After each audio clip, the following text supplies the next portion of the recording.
कि पहले हम लोग क्या क्या पढ़े हैं जी। इसके पहले था अमेरिकी स्वतंत्रता संग्राम का कारण जाने थे, आखिर में क्यों हुआ था। और हम लोगों ने इसके चौथा कारण लास्ट में सप्तवर्षीय युद्ध का प्रभाव समझ चुके थे। आज जानेंगे प्रगति विरोधी आर्थिक नीति। और वही प्रगति विरोधी आर्थिक नीति का अभिप्राय क्या होता है, मतलब वहाँ की जो सरकार थी, या समझ लो कि ये जो अंग्रेज़ों की जो नीतियाँ थीं, वैसी नीतियाँ थी जिससे आर्थिक विकास क्या हो गया था, रुक गया था। आर्थिक विकास का मतलब जैसे लोग को रोज़गार नहीं मिलना, ठीक है, रोज़गार में कमी आ जाना, सड़क, स्कूल, कॉलेज इस प्रकार की व्यवस्थाएं नहीं हो पाना, ठीक है, जिससे लोगों की आमदनी घट जाना, भुखमरी बढ़ जाना। इस प्रकार की अगर कोई सरकार नीति बनाती है जिससे क्या हो, भुखमरी, बेरोजगारी बढ़े, वैसे नीति को हम क्या बोलेंगे, प्रगति विरोधी आर्थिक नीति। ये नीति कौन कौन बना रहा था जी, अंग्रेज लोग, यानी इंग्लैंड के लोग। कहाँ, अमेरिका के लोगों के लिए। कौन सा अमेरिका, उत्तरी अमेरिका कि दक्षिणी अमेरिका, उत्तरी अमेरिका।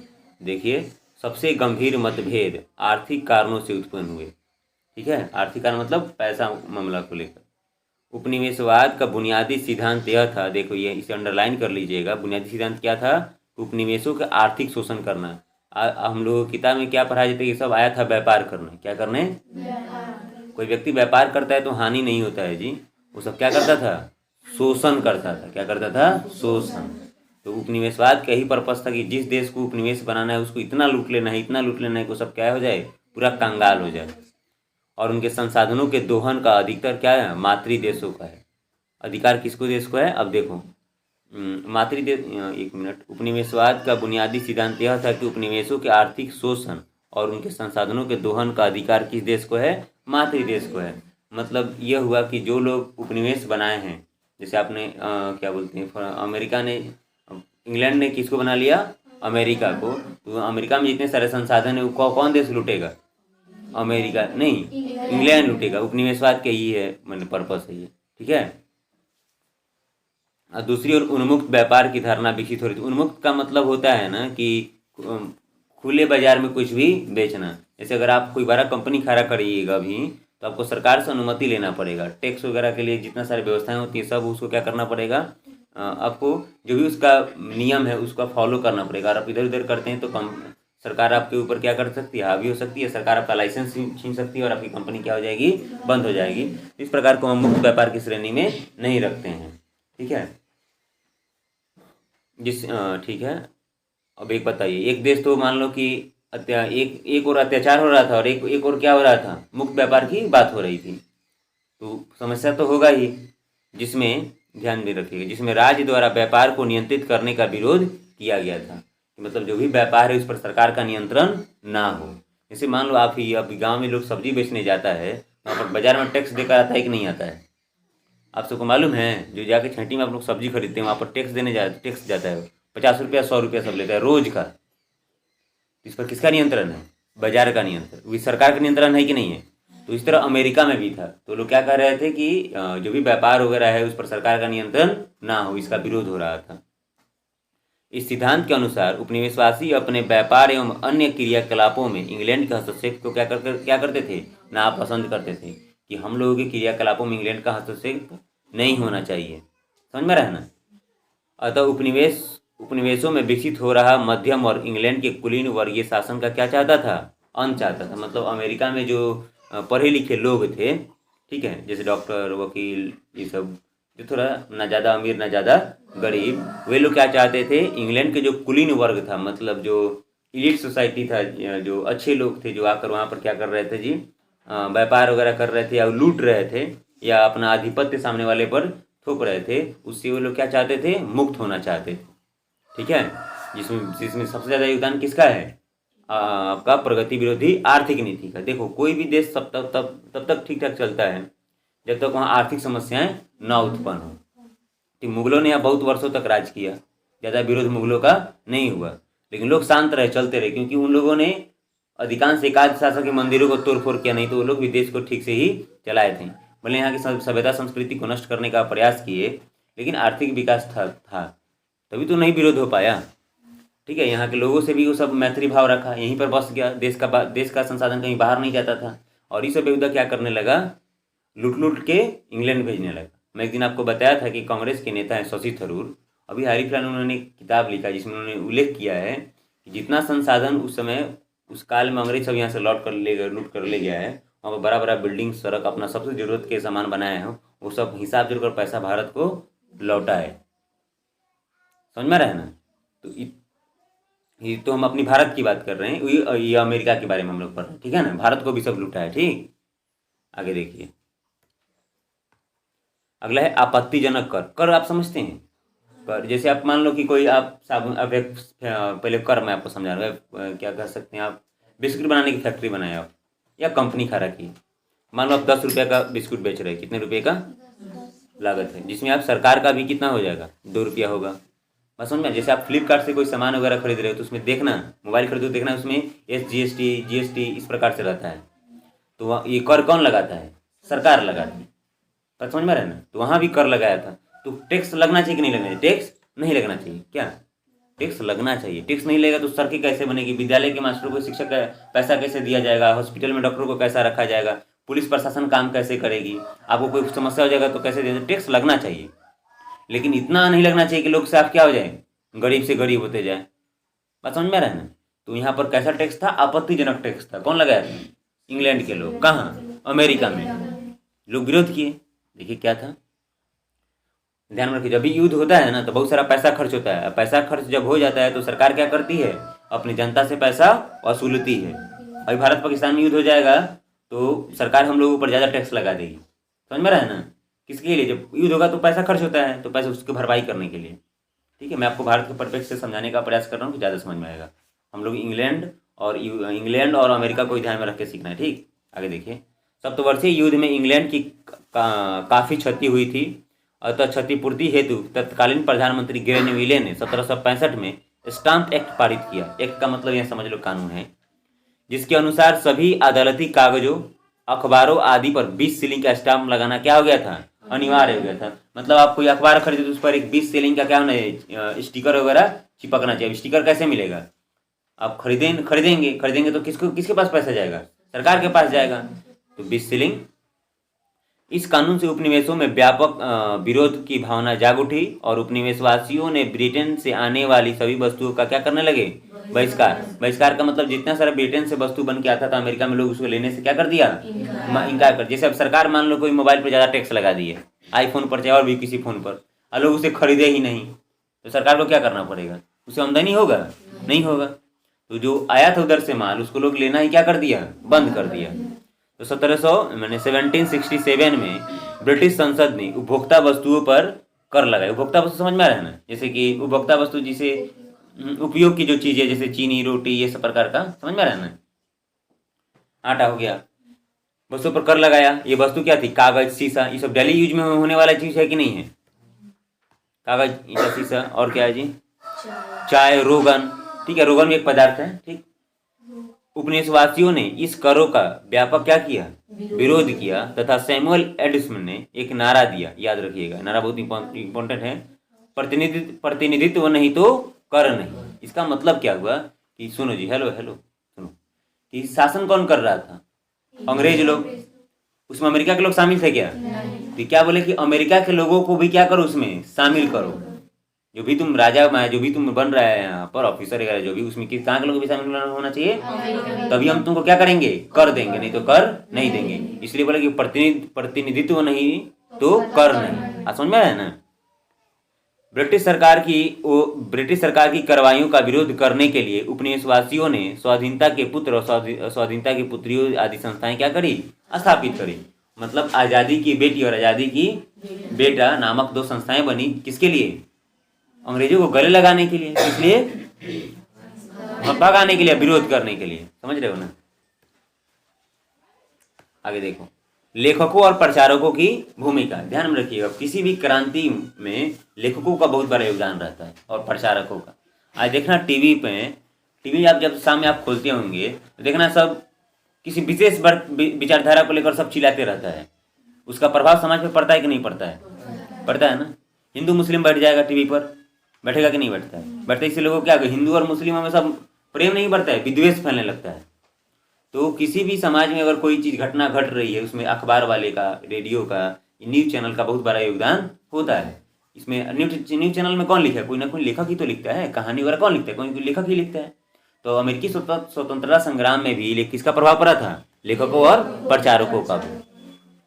देखो, स्वतंत्रता की भावना जगाने में लेखकों और प्रचारकों की अहम भूमिका रही है। मतलब ये नहीं कि गलत बात लिखते थे, ऐसा लिखते थे कि लोगों को लगे कि भाई हम लोग क्या हैं? गुलाम हैं, हम लोग आज़ाद होना जरूरी है। जैसे अपने भारत में एक लेखक हुए प्रेमचंद। कौन हुए जी? प्रेमचंद। उन्होंने जो अपनी लेखनी लिखा अंग्रेजों के विरुद्ध में, उन्होंने बहुत सारा लेख लिखा है। उनका नाम पहले दूसरा था, अपना अंग्रेजों से बचने के लिए उनका नाम क्या हो गया? प्रेमचंद हो गया। समझ कि कोई नहीं मालूम चलेगा कि हम कितने बार जेल गए हैं लिखने की वजह से। लिखने की वजह से जेल गए हैं। और जिस तरह से लोग शराबबंदी से डर रहे हैं ना, उस तरह से लेखक डरते थे कि हमको अंग्रेज ना उठा ले, लिखने की वजह से। समझ लो, इतनी ज़्यादा भूमिका होती थी पढ़ाई लिखाई की, मतलब लेखकों का। स्वतंत्रता की भावना जगाने में लेखकों एवं प्रचारकों की अहम भूमिका रही है। 1776 में टॉमस पेन की लघु पत्रिका कॉमन सेंस। टॉमस पेन कौन है? कि लेखक हैं। इन्होंने पत्रिका का नाम क्या है जी? कॉमन सेंस है। सॉरी, कॉमन सेंस है। इनमें अत्यंत प्रभावशाली एवं उत्तेजक शैली की में स्वतंत्रता की आवश्यकता पर क्या किया? बल दिया। मतलब इन्होंने लिखा कि क्या होना चाहिए जी? ऐसी बातें लिखा जिसे पढ़ने के बाद आपके अंदर क्या हो जाए? उत्तेजना हो जाए कि हमको भी क्या होना है जी? आज़ाद होना है। जैसे आप पढ़िएगा, और अपने बिहार के एक लेखक रहे रामधारी सिंह दिनकर। क्या नाम है जी उनका? रामधारी सिंह दिनकर। उनका कविता पढ़िएगा जनतंत्र का जन्म। तो उसमें ऐसा क्या बोला है कि अंग्रेजों के विरुद्ध में सब कविताएं लिखी गई है। बात समझ में आया ना? कि घर घर नाच सुनो कि जनता आती है, इस प्रकार से है। ठीक है ना? तो उन्होंने राजतंत्र पर क्या किया? करारा प्रहार किया। टॉमस जेफरसन ने उपनिवेशवासियों के विद्रोह करने का अधिकार का समर्थन किया और उनकी बढ़ती हुई स्वतंत्रता की इच्छा को क्या किया? प्रोत्साहन किया। उन्होंने जेफरसन ने भी कहा कि अंग्रेज लोगों से हम लोगों को क्या होना चाहिए जी? आज़ाद होना जरूरी है। आगे देखिए,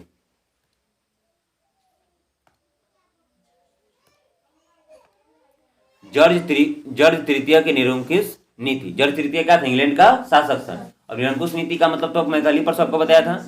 अब ये बताया था ना जी। इंग्लैंड के शासक जॉर्ज तृतीय ने सत्ता संभालते ही क्या करते जी? सत्ता संभालते ही इन्होंने क्या किया? अमेरिकी उपनिवेशों के प्रति निरंकुश नीति अपनाई। ठीक है, जिसमें केवल अपना ही स्वार्थ, जनता का भलाई ना हो। उसकी यह नीति इंग्लैंड में भी अलोकप्रिय थी। वह व्यक्तिगत शासन के सिद्धांत में विश्वास रखता। व्यक्तिगत मतलब राजा हम ही हैं, हम जो कहेंगे वही सब कुछ होगा, और किसी से लेना देना मुझे नहीं है। जबकि इंग्लैंड में मंत्रिमंडल की शक्तियां क्या होने लगी? बढ़ने लगी थी। जॉर्ज तृतीय के अनुत्तरदायी और रवैये ने उपनिवेशों के साथ उत्पन्न हुए संकट के शांतिपूर्ण समाधान की संभावनाओं को वस्तुतः क्या कर दिया? ध्वस्त कर दिया। ठीक है, और जो स्वतंत्रता संग्राम हेतु उत्तरदायी कारक के रूप में क्या है? सामने। जैसे कोई भी जब जो कोई ज्यादा अति कर देता है तो लोग क्या हो जाते हैं? और बौखला जाते हैं। बस समझ में रहा है ना? तो ये घटना किसके साथ हुआ? जॉर्ज तृतीय ने और आग लगा दिया। किसके प्रति? अमेरिका के निवासियों, जिससे और लोग वहाँ के क्या हो गए? भड़क गए। ठीक है, जैसे आप किसी से जब नफरत होता है ना, देखिए अपने घर परिवार में भी देखिएगा।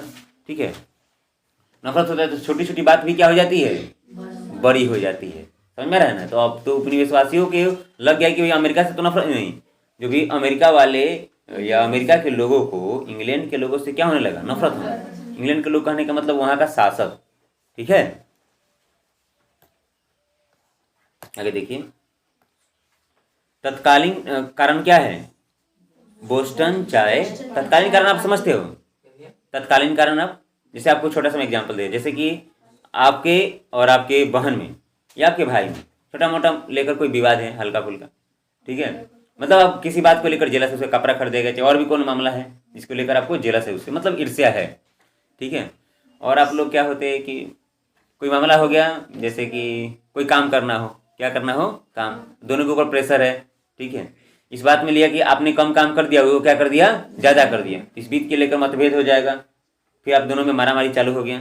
तो पहले से तो था ही, लेकिन तत्कालीन कारण क्या हो गया? काम करना। काम करने की वजह से कौन ज़्यादा किया, कौन कम किया, इसको लेकर तत्कालीन कारण आपको समझ में आया ना?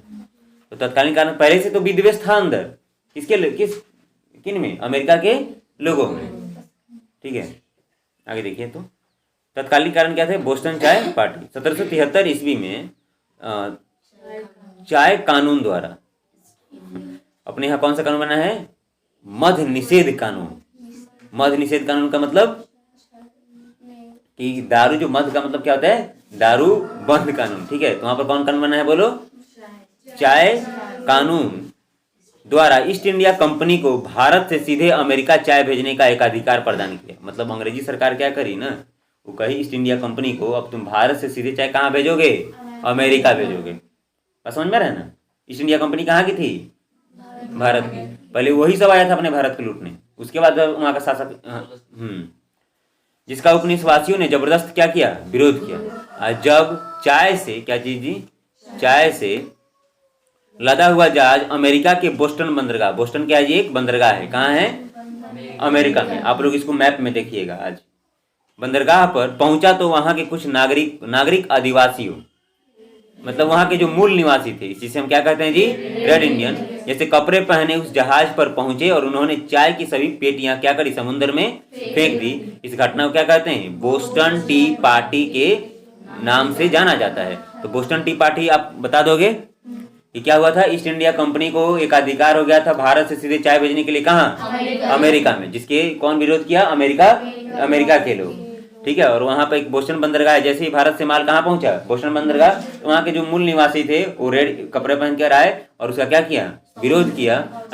विरोध करने का अभिप्राय यहाँ क्या हुआ जी? जितना सारा चाय लदा था सबको समुद्र में फेंक दिया।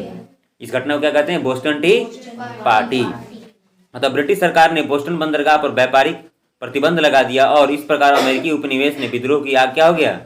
अब लगे वहां से व्यापार नहीं होगा, जिसके बाद अमेरिका के लोग और क्या हो गए? गुस्से में आ गए। आगे देखिए, 5 सितंबर 1774 ईस्वी को 13 उपनिवेशों के प्रतिनिधियों का फिलाडेल्फिया शहर में एक महादेशीय सम्मेलन आयोजित किया गया, जिसमें ब्रिटिश कानूनों का विरोध तथा व्यापार का बहिष्कार का निर्णय हुआ। विद्यार्थी समझो, ये अमेरिका में इंग्लैंड का कितना उपनिवेश था? 13। तो 13 उपनिवेशों का जितना सारा सब मेंबर लोग थे एक जगह क्या होते हैं? इकट्ठा होते हैं। कौन सा देश में? नहीं, कौन सा शहर में? फिलाडेल्फिया शहर में। कौन लोग आते हैं? जो 13 उपनिवेशों के लोग हैं वो आते हैं। समझ में आ रहा है ना? और उन्होंने क्या करते हैं जी? नीति बनाते हैं, हम सबको क्या करना है? विरोध करना है। किसका? मतलब इंग्लैंड का। इंग्लैंड का क्या करना है जी? विरोध करना है। कहाँ के लोग हैं ये? अमेरिका के ही लोग हैं। ठीक है, जो एक शहर में इकट्ठा होते हैं किसका विरोध करने के लिए? इंग्लैंड। ठीक है, 18 अप्रैल 1775 को ब्रिटिश सेना तथा उपनिवेश वासियों के बीच लिंगस्टन में प्रथम संघर्ष हुआ। किसके जी? ब्रिटिश सेना में और उपनिवेश वासियों के बीच में। कहाँ हुआ जी? लिंगस्टन में प्रथम संघर्ष हुआ, जिसके पश्चात 4 जुलाई 1776 ईस्वी में फिलाडेल्फिया में दूसरा महासम्मेलन आयोजित। एक हुआ था 5 सितंबर 1874 में। एक हुआ है जी 4 जुलाई, मतलब 4 जुलाई है ना जी? 4 जुलाई 1776 में। इसे टॉमस जेफरसन द्वारा तैयार किया गया स्वतंत्रता का घोषणा पत्र जारी किया। मतलब ना कैसे हम सबको आजाद हुआ, उन्होंने एक मैनिफेस्टो लाया कि हम सबको आजाद कैसे होना है। कौन लाया था जी? Thomas Jefferson. तथा लाया गया। जॉर्ज वाशिंगटन को अमेरिका के उपनिवेश की सेनापति नियुक्त किया गया। अब देखो, अंग्रेजों का एक सेनापति था। क्या था जी? एक अंग्रेजों का सेनापति था और उपनिवेशवासियों का भी क्या हो गया? एक सेनापति हो गया। किसके लिए? उनसे लड़ने के लिए, आजादी दिलाने के लिए। उसका नाम क्या था जी? याद रखेंगे, जॉर्ज वाशिंगटन लिखा है, वाशिंगटन। इस प्रकार अमेरिकी स्वतंत्रता संग्राम पूरी तरह क्या हो गया? आरंभ हो गया। जो कब तक चला बोलो? 3 फरवरी 1783 को पेरिस की संधि द्वारा क्या हुआ? समाप्त हुआ। मतलब समाप्त कब हुआ है जी? 3 फरवरी 1783। कौन सा संधि हुआ था उसमें जी? पेरिस की संधि। और 1787 में, अब देश को तो चलाना था अपने ढंग से, तो 1787 में क्या हो रहा है? वहां पर संविधान का निर्माण हुआ, जो कब लागू हुआ? 1789 में। बहुत इंपॉर्टेंट डेट है, इसको याद रखेंगे। और अमेरिका का प्रथम राष्ट्रपति कौन बनता है? George Washington. तो याद रखिए, हम लोग कब आजाद हुए? 1947 में। वो सब कब आजाद हुआ? 1789 में। लगभग 200 वर्षों का गैप है ना जी? ठीक है, 200 वर्ष थोड़ा ज्यादा ही हो रहा है। इतना गैप है। और यही से इसी कारण कि सब हम लोगों से क्या है, बहुत ज़्यादा डेवलप है। कौन? अमेरिका के लोग। और हम लोग इन सबसे क्या, अगर हम लोग भी पहले आज़ाद हुए रहते तो और थोड़ा क्या होते, डेवलप हुआ रहो, या क्या हो सकते हैं, विकास किए हुए। तो आप इतना समझ में आया कि अमेरिका का प्रथम राष्ट्रपति कौन बना? George Washington. जो क्या था, 13 उपनिवेश, जो भी उपनिवेश थे उसको क्या बनाया गया था? सेनापति बनाया गया था। अब इसके अंदर क्या हुआ था, आप ग्रेजुएशन वगैरह की पढ़ाई करेंगे या हिस्ट्री स्पेशल पढ़ेंगे तो मालूम चलेगी क्या क्या घटनाएं हुई थी, क्या क्या नहीं। आप समरी के रूप में इतना समझ गए कि क्या क्या हुआ था, क्या क्या नहीं हुआ था, और इसका परिणाम हम लोग अगली वीडियो या अगली कक्षा में जानेंगे। ठीक है।